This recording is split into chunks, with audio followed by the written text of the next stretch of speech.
Welcome, ghouls, ghoulettes, and guesties to GonstFM Off Air, the official podcast companion to 66.6 GonstFM, the internet radio station dedicated to the band Ghost and the wider Gonst community. I'm Papa X. And I'm Uncle Ghoul. And we are still on our Masks of the Evil One series, and where we last left off, Papa Emeritus III was given the old yoink off the stage with that old vaudeville hook, and he was flailing in screaming help me mode, but not really screaming help me. Kicking those legs. Yeah, and I mean, this is really where we're picking up today with the Prequelle era. Even though canonically it didn't officially start until 2018, they were starting to just roll the shit out right there in 2017. And we don't have the Prequelle era unless we talk about the original ancient farting dust Papa Zero. I love this show. This was one of the first times that I felt, well, we talk about the lawsuit and everything, and there was just a lot of, kind of uncertainty about Ghost in general at this time. And, being a fan and I was watching a live stream on a Facebook group of this show happening. It was one of my friends was there. I almost flew out for it, but it was too expensive at the time, and I was, too broke. But watching this moment, I've talked about it before on this show. It's a masterclass in showmanship. Papa 3 gets pulled off the stage, and at the exact moment, out comes Papa Zero, and a new era is very clearly starting. And I love that so much. Seeing him come out, and it's a great look.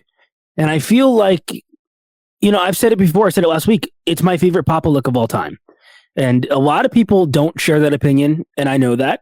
But I am absolutely enamored in the original Papa Emeritus Zero look. Everything about that, it is so old. It's like a beauty and horror at the same time, because it's so beautifully ornate robes and everything. But he has this decrepit, rotting almost face that is so almost grotesque and old. It's like very clearly the oldest Papa who's just barely alive, and is coming out with every last little bit of effort he has to announce the Middle Ages begin now, the party is over, and we're entering a darker era, which didn't fully happen, but it got us really hyped at the time for something, maybe a return to form. These beautiful white robes with gold accents, and, that great sigil in the center, and, this beautiful, great mask, also done by Jerry Constantine, where it was just, I love that face paint. It's so simple, but it's wearing away, and you could tell that like one day that was very ornate and, like the other Papas, but he doesn't know how to do it anymore, and it's falling, it's all messy and gross, and the white scraggly hair, and, there wasn't good photos, and we thought he had a beard or something, because it's all just scraggly, and the oxygen tank, and the two blind eyes, the cataract filled eyes. It's such a good look, and that deep ass Nosferatu ass voice. I love everything about this character. Yeah, and the hands, like his hands are all like bony and fucking crippled looking and everything. And full on sculpted silicone gloves, this mask, unlike the other ones, has a full sculpted face. And there's great photos, because the actor who played him, Johnny Preston, posted a bunch of photos at the time on his Instagram. And there are great high quality photos out there of that mask, of him wearing it, of him getting into costume and everything. I don't know if you're supposed to post those, but they're floating around. And you can see just all the detail in that mask.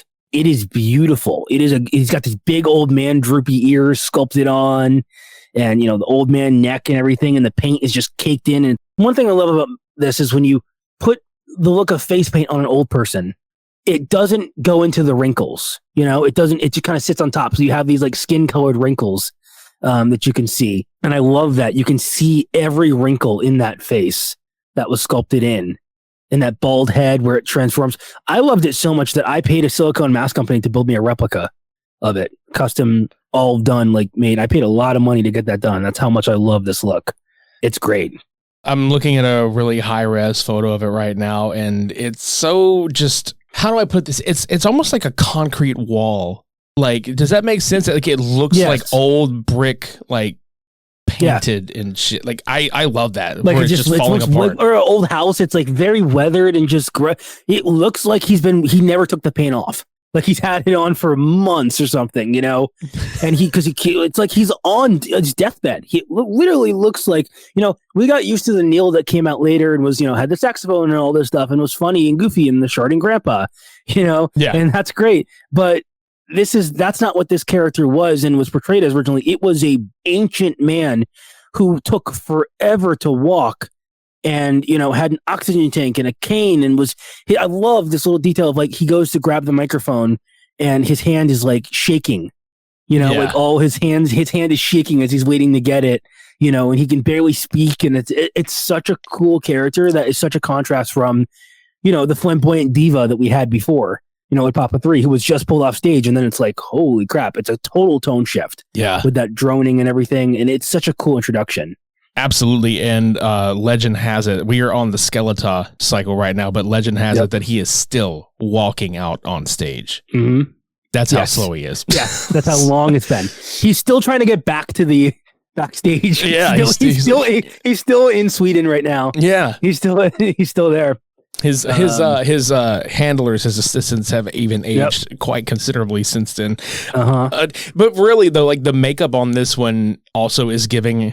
Hey guys, I went to the club last night. Went to the club last night, and I fell asleep and woke up like this. And it almost sucks in a way because we never see it again. We never see that look again. We were supposed to. There was a chapter filmed that some parts of some screenshots have leaked online. Some other things with that mask. But ultimately, the character's recast, the name is changed to Papa Nihil, and that's the end we see of that specific version, sort of, because that mask kind of resurfaces, either repainted or a new copy of it, but very similar sculpt or very similar mask on tour, which of course we can get into. I don't know if someone knows out there for sure, they can let me know.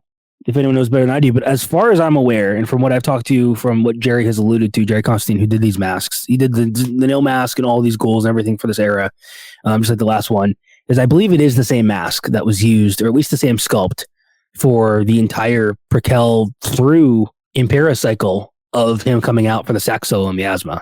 It's just repainted to look more like the actor. But it does seem to be the same sculpture. There's a lot of defining details that look the same. Right. Just being worn by a ghoul, so it doesn't fit the same, which makes it look a little different because it's not being worn by who it was sculpted for.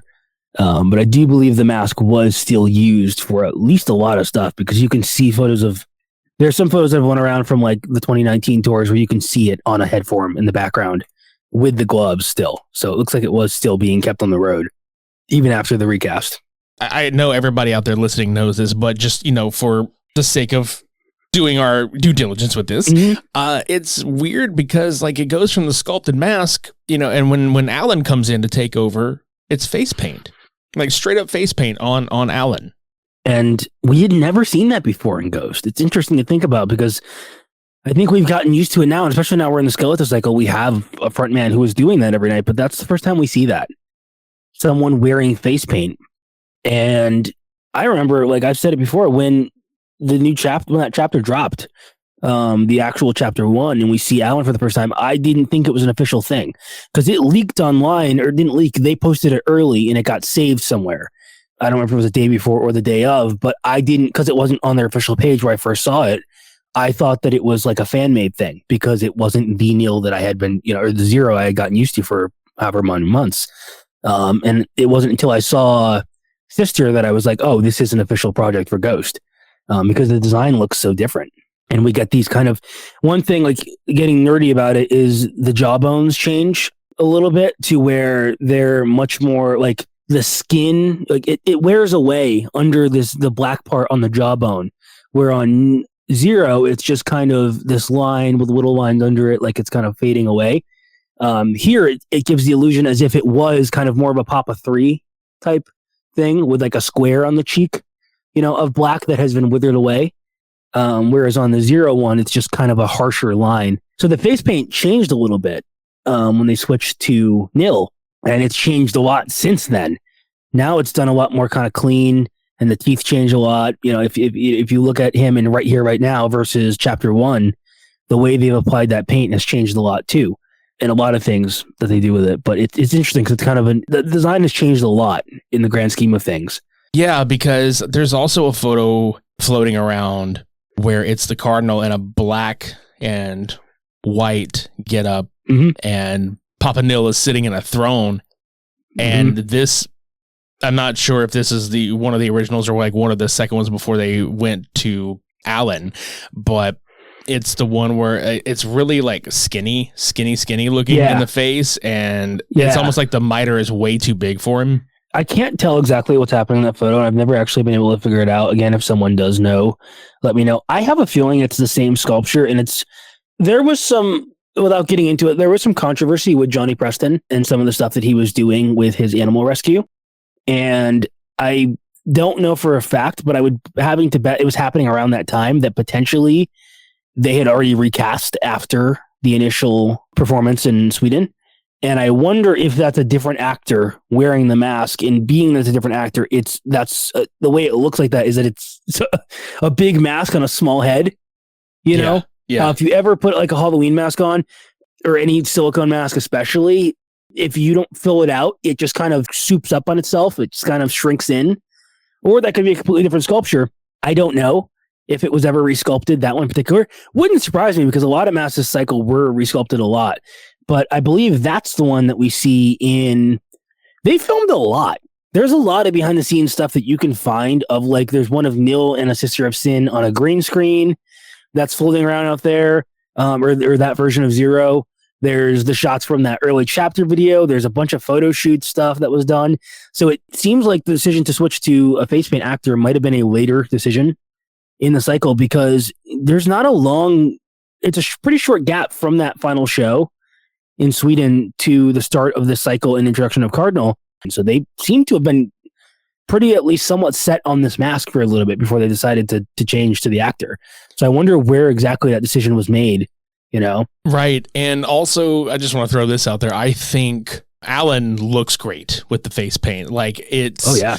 I mean, maybe it's because I'm used to seeing him, emote and talk, and I'm used to him being him, because like he made that character so much fun, and maybe they wanted some expressiveness with him. Maybe it's like, oh, your face is perfect, we don't need to cast anything. I think ultimately it was the right call, 100%.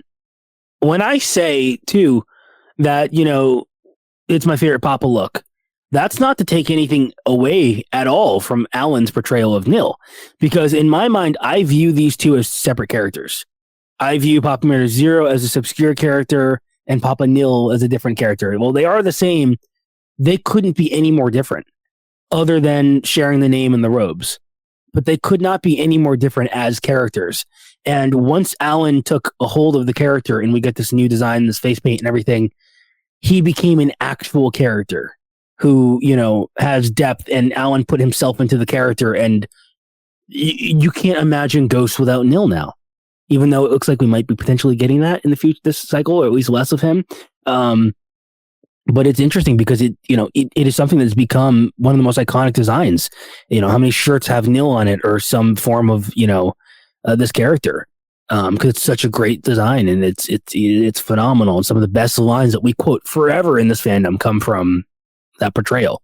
And we would not have gotten that if we kept this really dark, serious character.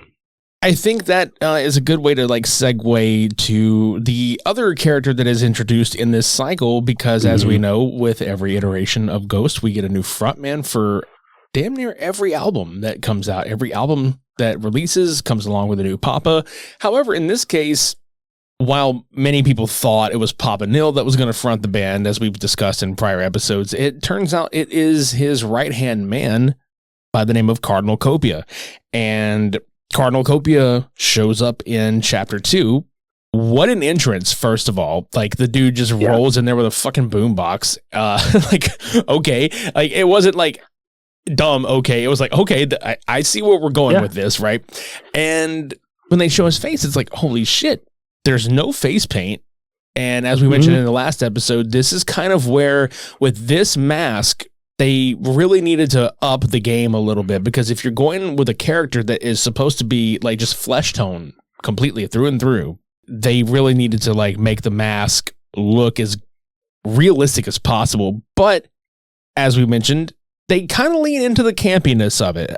He's got the black eyeliner, obviously, to conceal that there is a person under it. But I love the goofy nature of it. That's what makes it. I feel like that's what makes this character charming. is the camp, which Ghost has always kind of had a little campiness to it, but this is like Adam West Batman 1966 levels of camp. Like, let's be real. And it's fucking amazing. I want to give a shout out right here to the people who were working on this, because I actually have some of the names. I was talking to Jerry Constantine, who did the mask, and at the time he had 5 people working on his on the mask at the shop. He did most of the work himself, as people were in the shop were working on their projects. We know they were tattooed by Denise Baer, who has passed away, unfortunately. Diana Choi and Sasha Van Dyke did hair work on all the masks, and there's so many copies of it. But we get this first one. All of those, artists did a phenomenal job on this, and it's a beautiful sculpt. Jerry sculpted that mask, and it's cast in platinum silicone, hand punched hair, every individual hair on the head punched in by hand. A true work of art.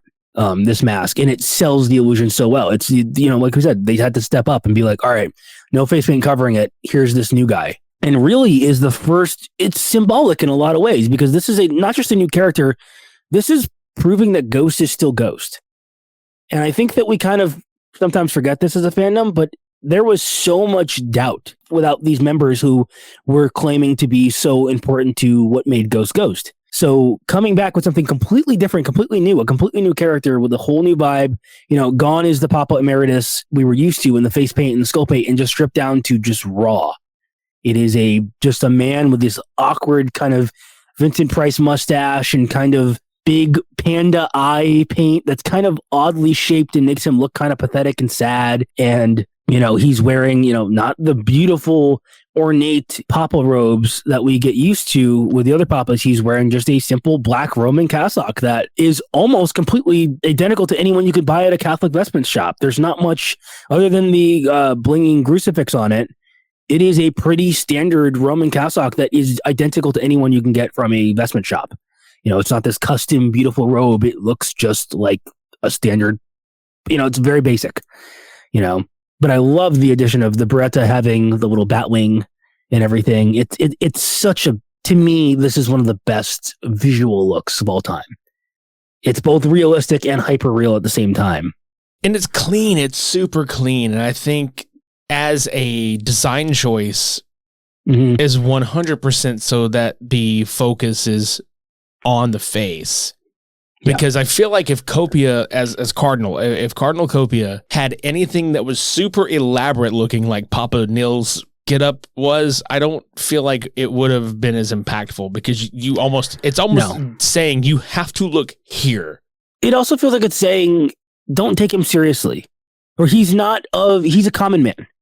He's not, this super, ornate, lavish man. He is nothing more than a secondhand employee, a second man who just has these casual suits. And as he goes on and as he tours more, he gets more beautiful suits and fancy things. But, there's little things like he has this beautiful gloves, of the Plague Doctor mask.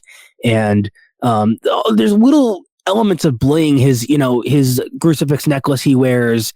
And, of course, the bedazzled crucifix and stuff. But it is so simplistic that it's very much like coming off of these, the Papa 3 robes with the medallions and the purple fabric and the lavishness and the expense and the miters, to just nothingness. It was intentionally designed, I feel, in a way to off-put you. When we all were expecting Papa 4, to be this lavish step up from Papa 3, to go down to something almost simpler than Papa 1. In some ways, where Papa 1 was still much more blingy and had all different colors, this is just a black cassock. And it, like you said, focusing just on the face, which is in its own right just this awkward looking man. I remember thinking he looks like a character or a Frenchman, with the mustache and everything. Like in the sideburns, he just, he looks like this like awkward little dude just coming in. And it's like, it makes you believe, like, how is that going to be the front man who's going to front the band? Time traveling back to people in that era is like, dude, no, give him a chance.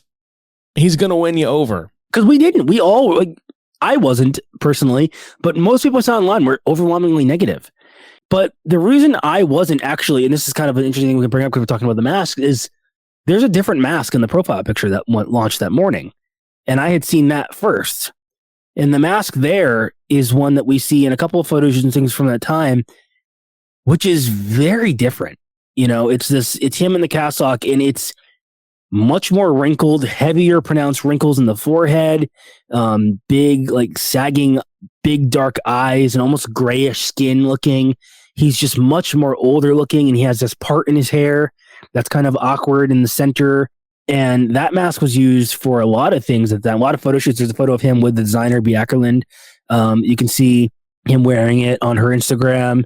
I think some shots for Revolver magazine at the time, the profile picture, and which was later used for the VIP stuff. And that mask is a lot more kind of evil and haggard looking compared to the one that was used in the chapters. And so I saw that and I thought, like, that guy looks too evil to be the front man. How is he going to sing Cerise? And then we saw the one that was used. And it's kind of an interesting thing because there's been debate on if it was just lighting or something, but it is a different mask because you can see it in a couple of different shots. And it's a very kind of more aged looking mask, which is one thing about the Cardinal is he has so many different sculptures actually. Yeah, because I mean, you can even tell from chapter to chapter, the mask itself is different. I mean, by the time he's visiting Sister Imperator in the hospital and bringing her flowers, that's a different mask. Like it's kind of obvious. They use the one that they use in chapter 2 for that appearance. We see it at the Grammy Museum. They do the show there, the acoustic set, and they walk the red carpet. We see it at the appearance where he first appears live in Chicago for that birthday party event. And then that's it, because then the mask is completely resculpted. And I remember messaging Jerry Constantine at the time and being like, is this a different mask? And he was like, Cardinal got a nose job once he got to Hollywood. But it's a funny thing. But yeah, the mask gets completely resculpted. It's got a much more square nose. It's no longer round. It's a much more kind of lanky, longer face. It's less bulbous. Everything is much more tight. By the time they play that first show at the Roxy, he's not wearing the mask from the chapters. He's wearing the one that we would become much more known for, which is a much more square thing. But yeah, he gets a full, everyone talks about the facelift or the facial surgery he gets for Papa 4, but he got multiple. And that mask was constantly changing from the size of the eye paint to the facial hair to the hairline, and it looks drastically different every time you see it. And we thought Papa 3 was a diva. Yes.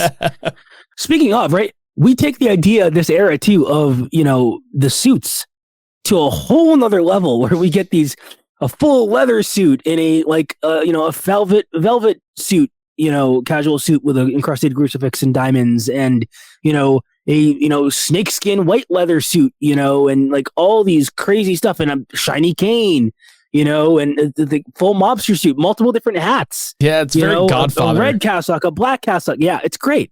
But we get so many costume changes. It's like he gets on tour and immediately is like, yeah, now I have the money, to be a little more of a rock star. And we get so many costume changes that just portrays this man of like a lavish taste, like almost gangster, But this era does such a great job of portraying the rock star lavishness with at the same time being very spooky vaudeville kind of theater that worked well with the venues they were playing at this time. Like the costumes work so well. The tails on these tailcoats and, tight pants and everything. And the shiny crucifix lets you always know it's a ghost costume. But it's so beautifully done because, he comes on stage in his casual suits and he looks like a ringmaster for like or you ever seen like the musical Cabaret, like the MC? Exactly. Like that type of like, just this is your host for tonight for the satanic, rock show that's going to happen in these beautiful old theaters. And it works so well. It's a beautifully designed visual. Yeah. And the best part about it for me, I think, is how the flesh tone, like, again, this goes all the way back to the mask. The flesh tone of the mask really makes the coloring of every get-up pop more. Even the straight black on it is so much more, I would say, intimidating looking because, we've mentioned Cardinal has like some fun, playful looks on his mask, like, but he's also got some sinister shit going on there too. And I think that's especially one of my favorite things. Red lighting and different angles and stuff. He could look really mean and unsettling because there's something about it as beautiful as a job Jerry Constantine and his team did. At the same time, it is uncanny valley. Yeah. His face doesn't move. And there's this thing of like, I remember reading a lot of reviews and someone said like a deformed version of Phantom of the Opera he looked like. Someone said he looked like he was a wax figure that was melting. I don't think that was the goal from Ghost, but this mask comes across, if you have any type of fear of masks or anything, or like just uncanniness, as really uncanny because it looks realistic, but also not. and it doesn't fully move at all like the others. It's just a very stoned face guy, but because it's, a mask, it's also a little bit oversized, and there's something just unsettling that can be really creepy about this unmoving thing. And I had a chance to meet him multiple times in this costume, and let me tell you, walking into a small, isolated, curtained off room with this guy standing on the other end is like fucking terrifying. Seeing that thing up close, because he talks and his lip moves, but the second lip comes out and it doesn't fully move. And there's just something very uncanny about this mask, especially up close, that works really beautifully for the spooky vibes of Ghost. It's like he's not letting something on. It's, it's very cool. Yeah, this is one of my favorite looks, and I know every time we talk about a different frontman, we always talk about how much it's one of my favorite looks. And it true enough, like every version of this frontman has something really cool to offer, but I'll be damned if the Cardinal, not a Papa look, but the Cardinal look, in my opinion at least, he was the coolest motherfucker, man. Like he really was. He was so badass. I did not appreciate this look until it was gone. Granted, full honestly, at the time, a lot of the time of that cycle, I was like, I just want the Papa look back. What I'm used to. I want the casual. I want the iconic face paint and everything. And this guy, I loved it at first, but eventually everyone gets kind of tired eventually of the same look of seeing it for a while. But I look back and I think of my photos, and I love this era for so many reasons. But this look is just the most cohesive for me. Honestly, I don't think that we've had since then a look as cohesive as this, because everything is, custom done and fitting perfectly.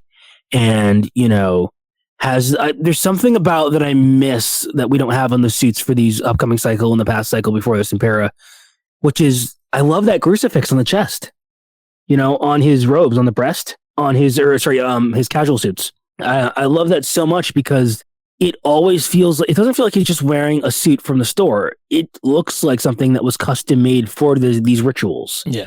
And you always have that Ghost logo right there.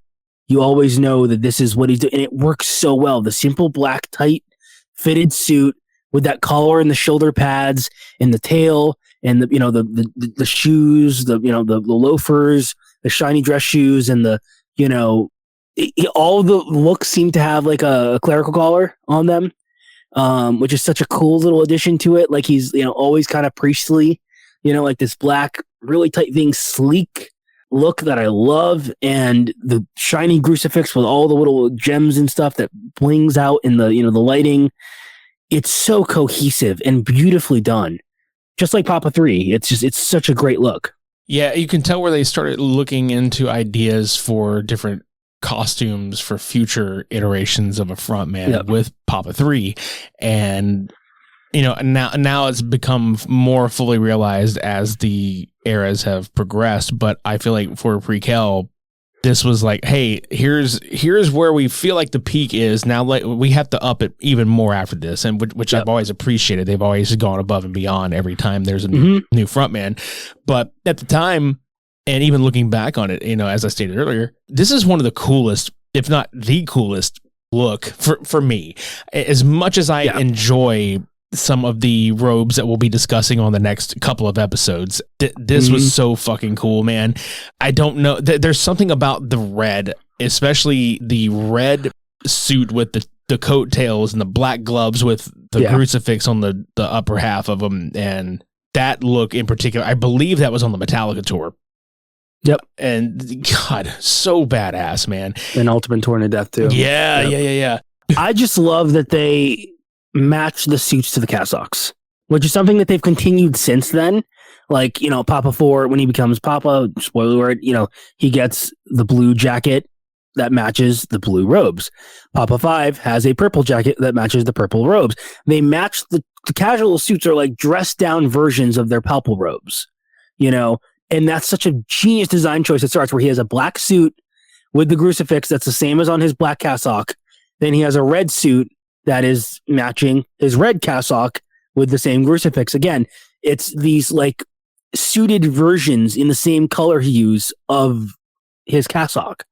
So it still feels like he's this, religious figure and not just wearing like a suit. It feels like it's a dressed down version of his religious attire.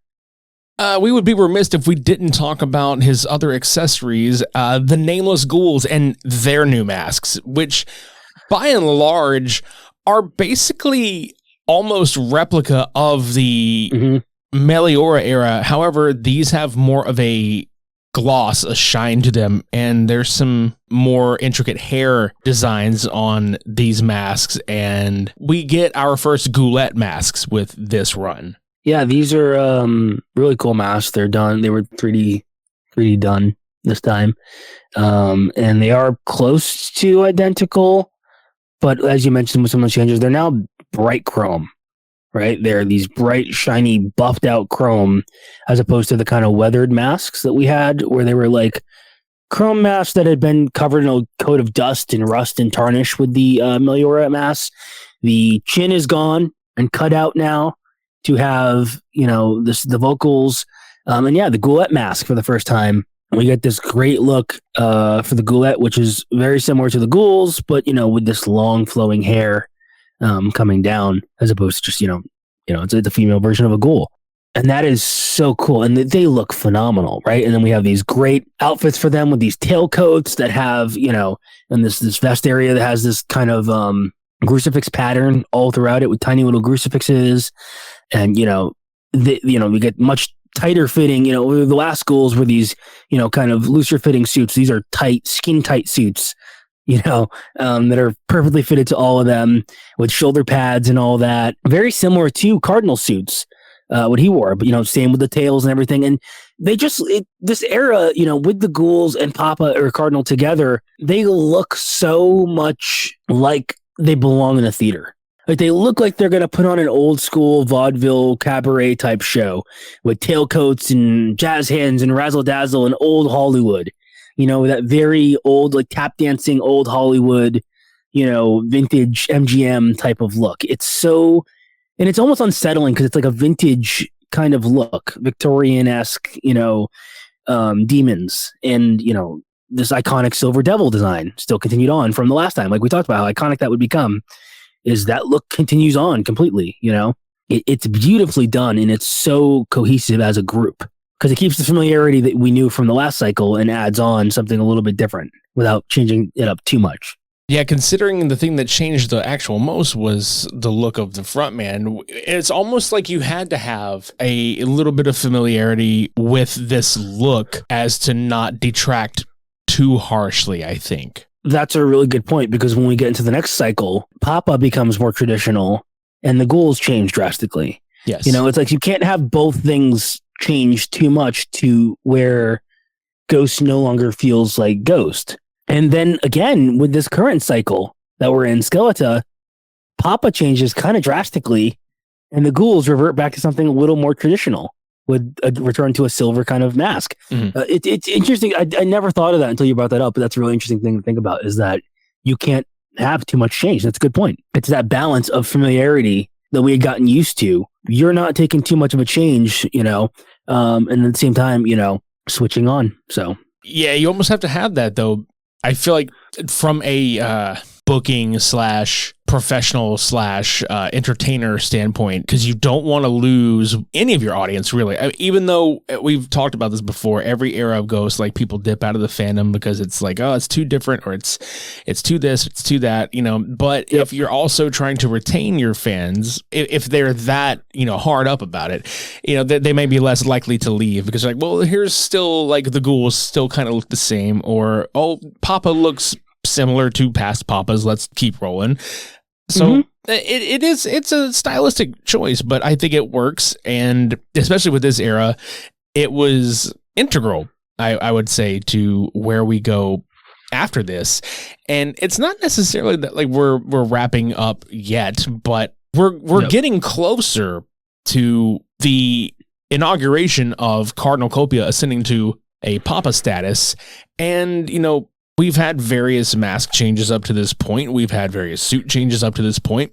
Ghost have become even more high profile after winning their Grammy for Meliora. Prequelle only put them in bigger venues and topping it off in Mexico from the final gig named Death.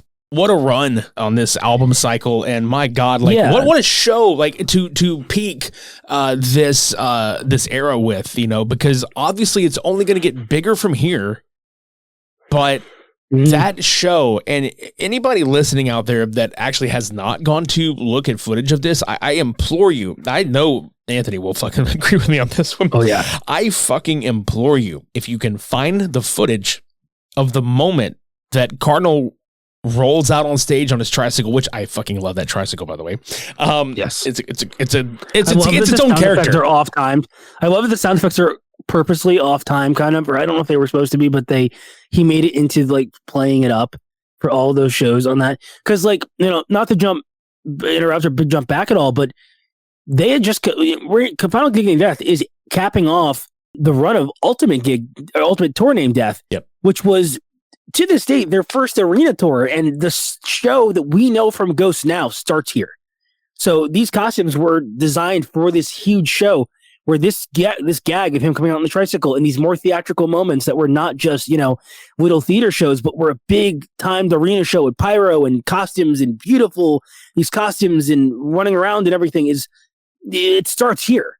So this whole era of Ghost and this time period and these costumes and all of it leading up to this Final Gig Named Death is just Ghost at the biggest they have ever been. They are now a bona fide arena rock band. They make a transition halfway through the cycle to arena rock titans. Yeah. Where we find them today. Yeah. It's no longer a musical concert. It is a spectacle. Absolutely. It is no longer just something, you go to your local theater, pay $40 to see.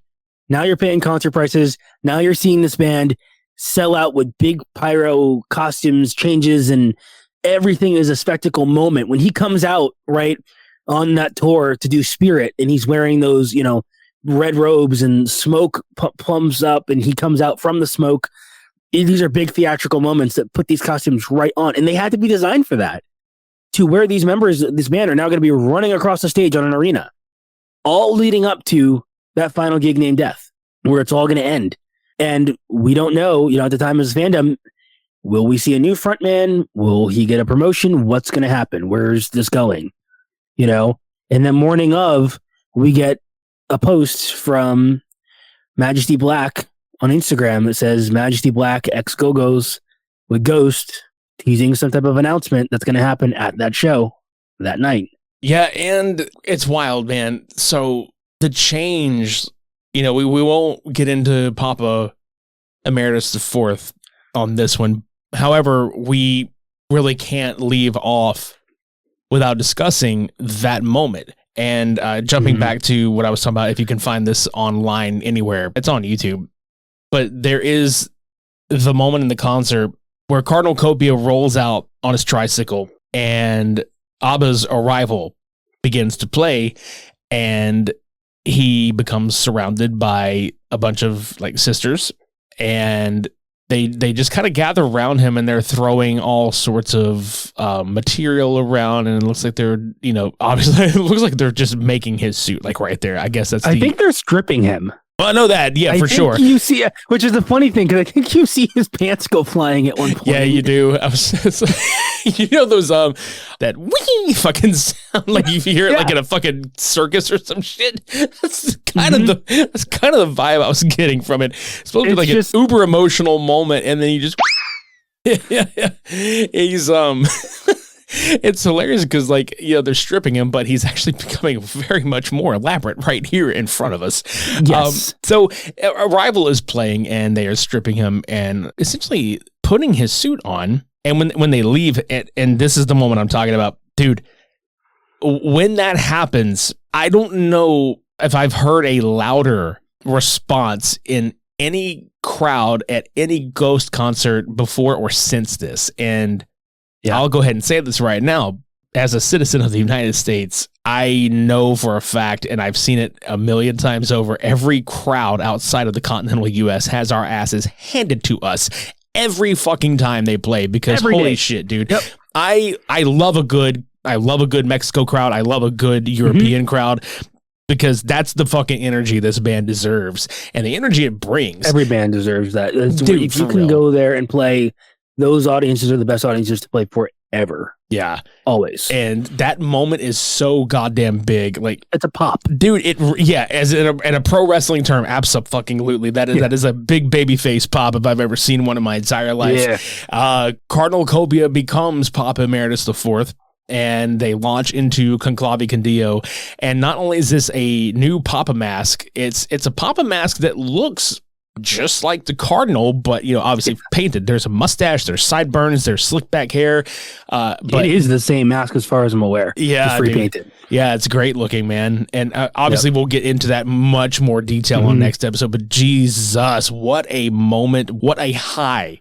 I get goosebumps every time of him grabbing. The sister comes out again after they've all left and hands him his thurible, and he takes it and bows to her. And then Conclave starts, and I'll never not get goosebumps. Again, we'll get into it next episode, but holy shit, what a look. And just, think about like being used to the black, the white, the red suits and, no face paint for 2 years, because this happens in 2020.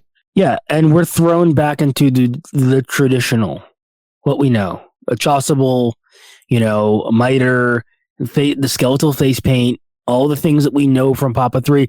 This feels like we jump into the natural transition we expected after Papa 3. But in order to earn that, and for that moment to pay off like it does, you have to watch this character grow from just not being able to wear it, not having the status, paint of, status of wearing the face paint. And he had to earn this. And we all went on that journey with him. And those who stuck with him, you know that meme, if you didn't love me at my, blank, you don't deserve me at my, it's that type of thing. Those who stuck with the band and stuck with it are rewarded with this moment. And it's finally getting into this more ornate thing. It is the thing of like, when you work up in the military or whatever to, getting more and more medals and stuff. We watched this character come from just a, awkward, that mask we talked about in the beginning, to the traditional, status that all the papas had in the robes and everything. And that moment feels so much more impactful. And I think that's why we talk about that audience response too, is Papa comes on stage in the past and, we get a new Papa and he's already Papa. We don't know what he was like before.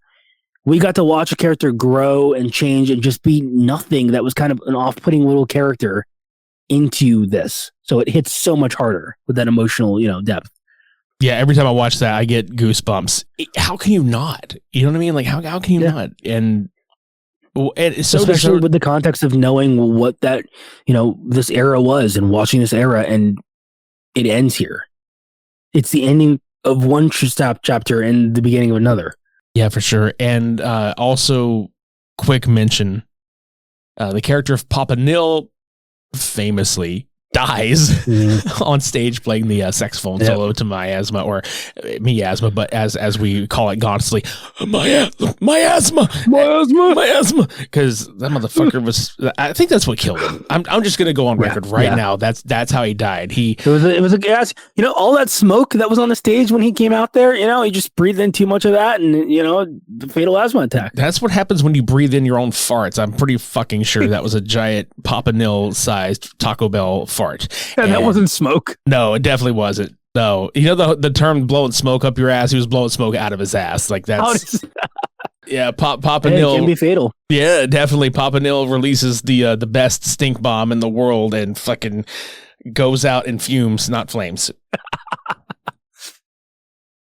For past, present, and future episodes of GonstFM Off Air, you can subscribe to us on Apple Podcasts, Spotify, or YouTube. You can leave us a rating and review on Apple Podcasts. You can leave us a rating and leave comments on individual episodes on Spotify. And if you're listening to this episode on our YouTube channel, please consider subscribing to the channel, clicking the bell for notifications for future episodes, leaving a like on the video, or leave a comment down below. Any engagement helps.